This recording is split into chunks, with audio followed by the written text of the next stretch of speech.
Hello, Ted Morrissey here. A little delay on the video there. So anyway, Ted Morrissey here, talking to you about making author websites, etc. Again, as I continue to read through your posts and emails and all kinds of things, there's a lot of stress out there because so many of us are thinking about this project of, again, creating a website for ourselves as an author or using social media as an author because we're thinking of it as a marketing project. And I know it's kind of billed that way to you, that if you are an author and you're publishing books or you're going to be publishing books, you need a website so people can go and find you and find your books, and you can buy a house in the Hamptons and Oprah can interview you and all that kind of stuff. And so that is a lot of pressure. But I think that's wrong-headed, and it's not your fault. Again, I think that's sort of the subtext that has been kind of the undercurrent of this course.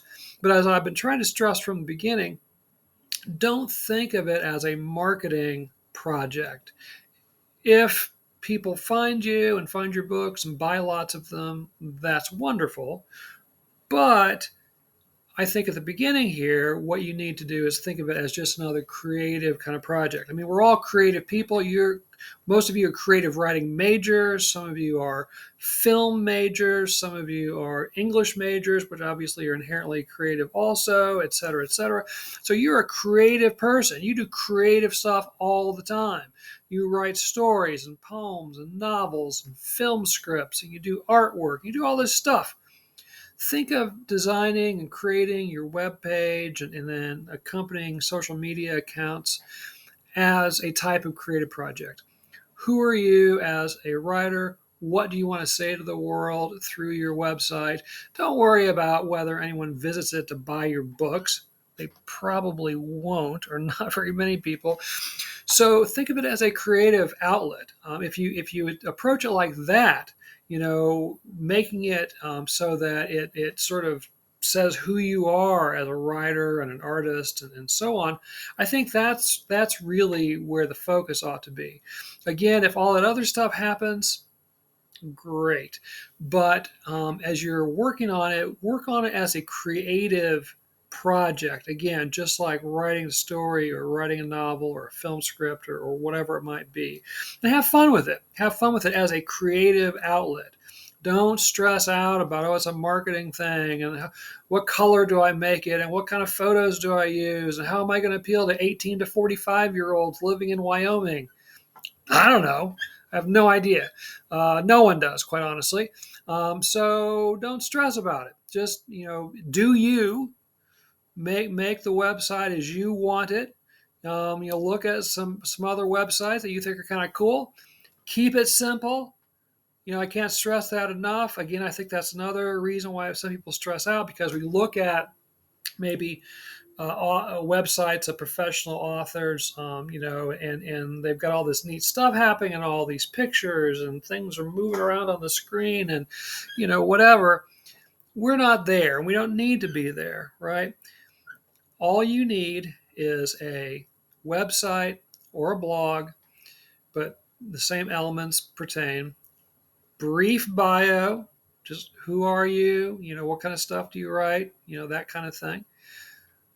Either a list of your publications so far, even if that's very brief, that's fine. But if not that, if you have no publications, then a work in progress page where you just kind of mention some of the things you've been working on or plan to work on, right? And then a link to your just one social media account: Instagram, TikTok, Facebook, whatever you want. Now, if you have more than one, that's fine, but all you need is one. Now, it's not a requirement of the project, but as a writer, publisher, person myself, I would encourage you to definitely have a way to be contacted by someone who's visiting your website. And that very easily can be done through a contact page where they put in their email address and a little message, and then they hit send, and it goes to you in your email, whatever email you link to that. But you don't have to put your email online. You just have this contact page, and then it goes to your email. And if you want to respond, you can, right? Obviously, people can message you through things like X or Instagram, and I have found, that I can contact authors and so forth that way. But I think a handy way to do it through your website or blog with just that contact page is probably the simplest thing. And the reason for this is if someone reads your work and they want to reach out to you so they can ask for more or see if you have a book or maybe you have a manuscript you're trying to publish or whatever it might be, I think you want to have some way for them to contact you. They shouldn't have to hire like a private detective to track you down, right? And it can happen. Literary agents regularly read stuff published in journals. If they read a little story that they really like, they very well could contact you to see if you've got a full manuscript, a novel or something.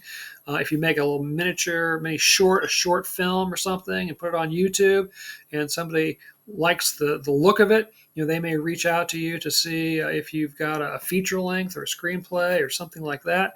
So don't totally isolate yourself from the world, even if you've got some privacy issues, and I get that. But have some way for readers, editors, publishers, agents, studio execs, whoever it might be, to contact you pretty easily.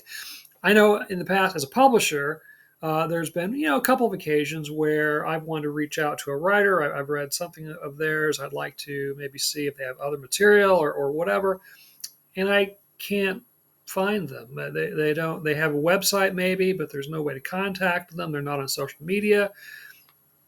I don't know how to get a hold of them. I'll do a quick Google search, and if an email pops up, great. If not, frankly, I'll just move on.